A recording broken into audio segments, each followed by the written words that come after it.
बिस्मिल्लाहिर्रहमानिर्रहीम। अस्सलाम वालेकुम। First year mathematics section C, इसका आज हमारा लेक्चर नंबर 16 है। तो लेक्चर नंबर 16 के अंदर हम एक्सरसाइज 6.6 के कुछ सवाल करेंगे और ये एक्सरसाइज 6.6 का ताल्लुक ज्योमेट्रिक सीक्वेंस से है या ज्योमेट्रिक प्रोग्रेशन से है। तो अगर आपको याद हो, हमने पिछले लेक्चर के अंदर ज्योमेट्रिक सीक्वेंस की nth टर्म के लिए जो रिजल्ट किया था वो ये था हमारे पास an this is equal to a1 r की पावर n f1। ये हमारे पास nth term of general term of a geometric progression थी।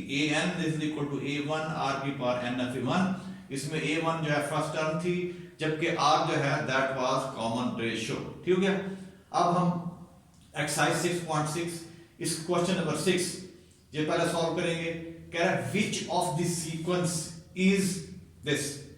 ठीक है, which term of this sequence is this. कह रहा है कि ये जो टर्म है, ये टर्म इस सीक्वेंस की कौन सी भी टर्म होगी। Which term of this sequence, ये आपके पास है। फर्स्ट टर्म x के नफी y square, second term x plus y, third x plus y over x minus y, comma and so on is this. कह रहा है ये जो टर्म है इस सीक्वेंस की कौन सी टर्म होगी। ठीक है, 10वीं होगी, 12वीं होगी, 13वीं होगी, ये बताना है हमने। तो इसमें देखें आपके पास इसको जो ये टर्म है जिसके बारे में मालूम करना चाह रहे हैं कौन सी टर्म है, इसको आप an कह लें। तो ये आपका an हो गया, यानी आपकी n टर्म हो गई। ठीक है जी। अब a1 जो है यहां से x के नफी y स्क्वायर r निकाल सकते हैं a2 ओवर a1, तो x plus y over x के नफी y स्क्वायर, और जब इसके फैक्टर बनाएंगे आप तो ये यहाँ पे x प्लस y कैंसिल, तो 1 ओवर x माइनस y, तो ये आपका r हो जाएगा। ये r हो गया, ये a1।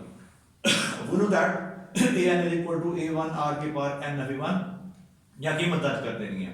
इसको मैं कह रहा हूँ पहले बता आपको, इसको an का नाम देंगे तो हमने an यहाँ पे डाल दिया x plus y over x नफी y की power 9 is equal to a1 x के नफी y स्क्वायर इनटू r क्या 1 ओवर x नफी y की पावर n नफी 1। ठीक हो गया। अब इसके फैक्टर बना लेंगे तो x plus y divide by x नफी y की power 9 x plus y x minus y और 1 ओवर x नफी y की पावर n नफी 1। ठीक हो गया। अब x प्लस y से कैंसिल, तो यहां बचेगा आपके पास 1 बच जाएगा, तो 1 ओवर x नफी y की पावर 9 इसको लिख सकते हैं, कोई फर्क नहीं पड़ता। अब यहां पे देखिए आपके पास x नफी y की पावर क्या है 1। अब जब इसको बटे में लेके आएंगे तो ये हो जाएगा x नफी y की पावर n नफी 1 माइनस 1, तो ये हो जाएगा आपके पास यहां 1 ओवर x नफी y की पावर n नफी 2 बन जाएगा। n नफी 1 माइनस 1, तो वो आपके पास n नफी 2 बन जाएगा। ठीक है। अब यहां पे देखें, फिर ये स्टेप देख लें कि इसको जब नीचे लेके आएंगे ना आप, तो यहाँ पे x की पावर 1 है, नीचे आके नफी 1 हो जाएगी, जबकि x नफी y की पावर n नफी 1 ऑलरेडी आपके पास। ठीक है। तो जब ये n माइनस 1 तो ये n नफी 2 हो जाएगा, तो इसको हमने फिर इस फॉर्म में लिख दिया है। ठीक है जी। 1 ओवर x नफी y की power 9 is equal to 1 over x नफी y की पावर n नफी 2। अब यहाँ पे देखें दो टर्में बराबर हैं, दोनों के बेस सेम है, दोनों के बेस सेम है। It mean their powers are equal. This implies n नफी 2 this must be equal to 9, n of 2 is equal to 9, तो n is equal to क्या आ गया 11। ठीक है। तो n is equal to 11 हमारा आंसर है। इट मीन ये जो टर्म होगी ना इस सीक्वेंस की ये 11वीं टर्म होगी, दिस वन। ठीक हो गया। फिर चलते हैं, इसके एक और क्वेश्चन है, क्वेश्चन नंबर 8 है। कह रहा show that the reciprocal of the term of GP. अब जीपी गिवन है हमें, जीपी ये है a1 r square a1 r4 so on. कि अगर आप कह रहे हैं कि शो में ये करना, अगर आप इस जीपी की टर्म का रेसिप्रोकल लें तो इससे आपके पास एक और जीपी आएगी। सिंपल क्वेश्चन है, show that the reciprocal of the term of this GP form another GP. यानी अगर आप इस जीपी की टर्म का रेसिप्रोकल लेंगे तो इससे आपके पास एक और जीपी बनेगी, वो हम शो करना चाह रहे हैं। तो यहाँ पे गिवन जीपी है a1 r square a1 r4 so on, तो ये आपकी जीपी गिवन है, इसको 1 का नाम दे लें। अब आप इसकी टर्म का रेसिप्रोकल लें, इसका लेंगे तो 1 ओवर a1, इसका लेंगे तो 1 ओवर a1 r स्क्वायर, इसका लेंगे तो 1 over a1 r4 comma so on. तो ये हमारी इसको शो करेंगे हम, ये हमारी जीपी है। तो ये इसको नंबर 2 का नाम दे लें। तो now 2 will be GP if क्या होगा, अगर इसकी इन दो की रेशियो निकालें, इन दो टर्मों की रेशियो निकालें तो सेम आ जाए, बराबर आ जाए। ठीक है। जो ये जो सीक्वेंस नंबर 2 है, that will be GP if the common ratio of these two terms and these two terms is same या equal। ठीक है। तो हमने क्या किया है, now 2 will be gp if a2 over a1 this must be equal to a3 over a2। अगर ये बराबर आ जाए तो हम कहेंगे हमारी नंबर 2 जो है दैट इज जीपी। फिर अब यहाँ कीमत दर्ज कर देंगे। A2 क्या है 1 ओवर A1 r स्क्वायर, फिर डिवाइड बाय A1 क्या 1 over A1, this is equal to 1 over A3 1 over A1 r raised to power 4 whole divided 1 over A2 1 over A1 r square. ठीक है जी। अब इधर भी इसको ऊपर शिफ्ट कर दें, इसको ऊपर शिफ्ट कर दें इधर भी। ठीक है, तो यहाँ बचेगा 1 over A1 r square दरबे A1, इधर 1 over A1 r4 दरबे A1 r square. ठीक है, अब जब इसको सिंपलीफाई करेंगे तो A1 से कैंसिल, A1 यहाँ बचेगा आपके पास, यहाँ बच जाएगा 1 ओवर r स्क्वायर, यहाँ पे r स्क्वायर r4 बटे में है तो 1 ओवर r स्क्वायर, तो यहाँ भी 1 ओवर r स्क्वायर बच जाएगा 1 ओवर r स्क्वायर। तो लिहाजा दोनों का जो दोनों जो है ना, दोनों की रेशियो बराबर आ गया आपके पास। ठीक है, A2 A1 की A3 और A2 की रेशियो क्या आ गई, दोनों बराबर आ गई 1 over r square equal 1 over r square. Hence number 2 will be, hence 2 is a GP, 2 हमारे जो है वो जीपी होगी। तो ये आपका क्वेश्चन नंबर 8 था। अब हम चलते हैं इसके एक और क्वेश्चन की तरफ।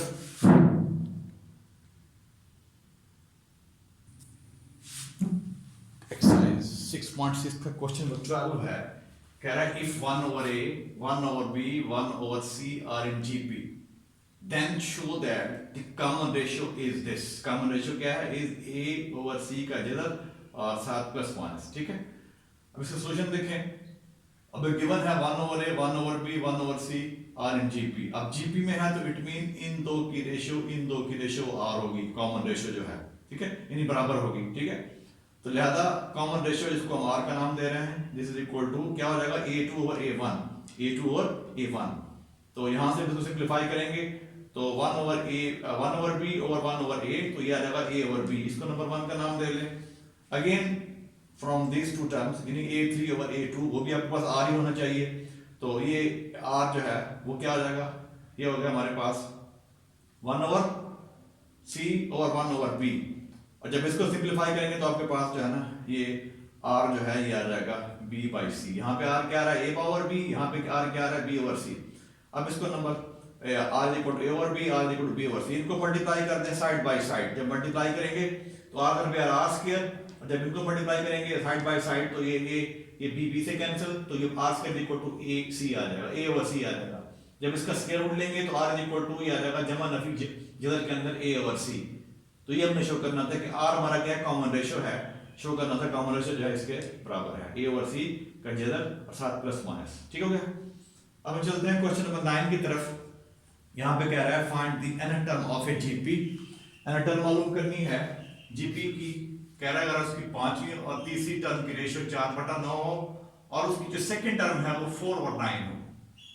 फिर सुन ले सवाल, find the nth term of A GP if a5 over a3, यानी पांचवी और तीसरी टर्म की रेशियो 4/9 हो और जबकि जो दूसरी टर्म है वो 4/9 है। ठीक है, अब ये इसको हम आगे सॉल्व करते हैं। अब हमें जो मालूमात गिवन है उसमें ये है कि हमारे पास इसकी जो दूसरी टर्म है 4/9 है। ठीक है, अब we know that second term है an is equal to a1 r equal to 1, तो यहाँ पे अगर आप n को 2 पुट करें तो a2 ही आ जाएगा, a2 is equal to a1 r आ जाएगा, a2 is equal to a1 there r। ठीक है जी। अब a2 की कीमत दर्ज कर दें तो a1 r is equal to a2 की कीमत क्या है 4 over 9, इसको नंबर 1 का नाम दे दें। ठीक है, फिर हमें ये जो कीमत है कि a5 और a3 यानी पांचवी और तीसरी की रेशियो 4/9 है, तो पांचवी और तीसरी again by use this formula, इसकी पांचवी टर्म ये हो जाएगी a1 r raised to power 4 और जो थर्ड टर्म है that will be a1 r raised to power 2 हो जाएगी।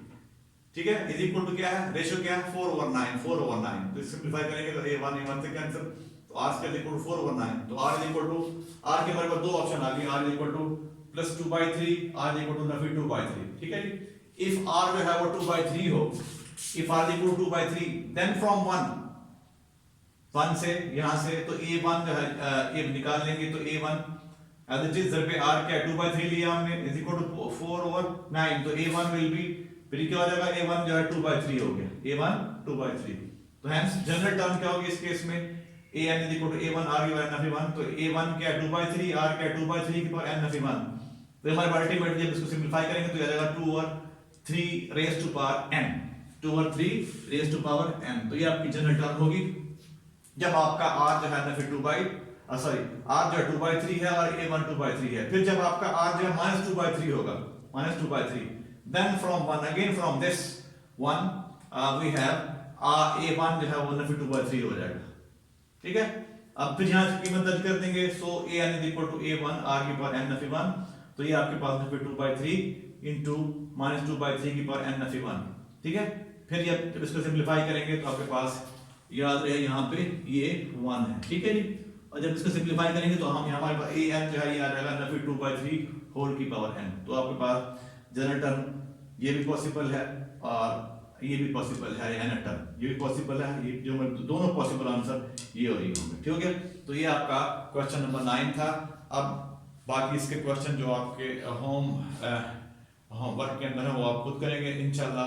नेक्स्ट टाइम अब हम स्टार्ट करेंगे, नेक्स्ट टॉपिक वो है ज्योमेट्रिक मीन। तो पहले हम एक ज्योमेट्रिक मीन डिफाइन करेंगे, ठीक है, फिर हम टू ज्योमेट्रिक मीन की बात करेंगे और फिर हम डिफाइन करेंगे n ज्योमेट्रिक मीन।